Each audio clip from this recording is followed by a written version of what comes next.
This is section 6.1, problem number 7. So there's 3 ways to solve a system of equations. The first is by graphing the 2 equations and finding where they intersect. The second is by substitution, and the third is by linear combination. So then we're going to look first at solving each system by graphing. So remember that to graph a line, there are several ways to do it. If we look at the first equation in problem A, you'll notice that this is already in what is called slope-intercept form. And remember that slope-intercept form is y equals mx plus b, where m is the slope and b is the y-intercept. So this is the slope and b is the y-intercept. So since that first equation is already in slope-intercept form, and since that negative 2 is the y-intercept, we're going to start with it. So that negative 2 right there. On the y-axis, we're going to go to a negative 2 and put our first point. So there's negative 2.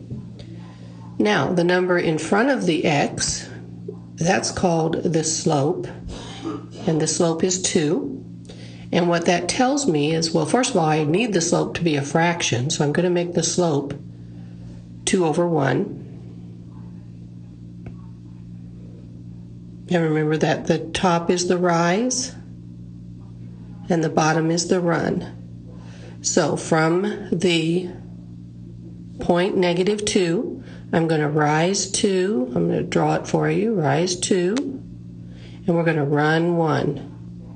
That gives us our second point, which is right there.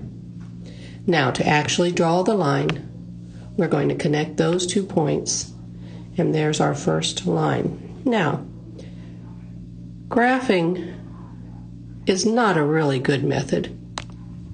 The reason it's not a really good method is because there's a couple reasons.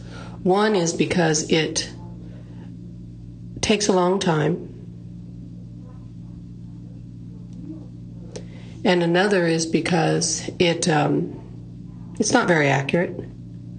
So as carefully as we try to draw these lines, they're just not very accurate. All right, let's look at the second line. So the second line in this problem is x plus y equals negative 2. Now for this one, I'm going to use the cover-up method. So remember, for the cover-up method, let me write this down here. X plus y equals a negative 2. So if I let the x be 0, then y equals a negative 2. And if I let the y be 0, then x equals a negative 2. That gives me my x and y intercepts. So I'm going to graph this one with a different color. So I'm going to plot the point 0, negative 2, that's here, and negative 2, 0, which is here. So there's my second line. And now where those 2 lines intersect is the solution. And the solution is this point right here. So the solution is the ordered pair 0, negative 2. All right, let's look at B. All right, again, the first equation's already in slope-intercept form. The y-intercept's a negative 2, so we go to a negative 2 and put our first dot. Then our slope is down 3 because it's negative, and right 2. So down 1, 2, 3, right 1, 2. There's our second point. Now we want to connect them. Actually, I'm going to do one more. I'm going to go up 1, 2, 3 and left 1, 2. So I have 3 points, so I can make a little bit straighter of a line this time. All right, so there's my first line. And then my second line, I am going to put that in a slope-intercept form. I can't use the cover-up method because I'm going to get some ugly fractions. So I'm going to put it into slope-intercept form. So I'll subtract 3x from both sides. So I get 2y equals a negative 3x plus 3. Now I'm going to divide everything by 2. So I get y equals a negative 3 over 2x plus 3 halves. So there's my second line. And I'm going to graph it using a blue pen. My y-intercept is 3 halves, which is 1 1/2. So I'm going to go up 1 1/2 and put my first point.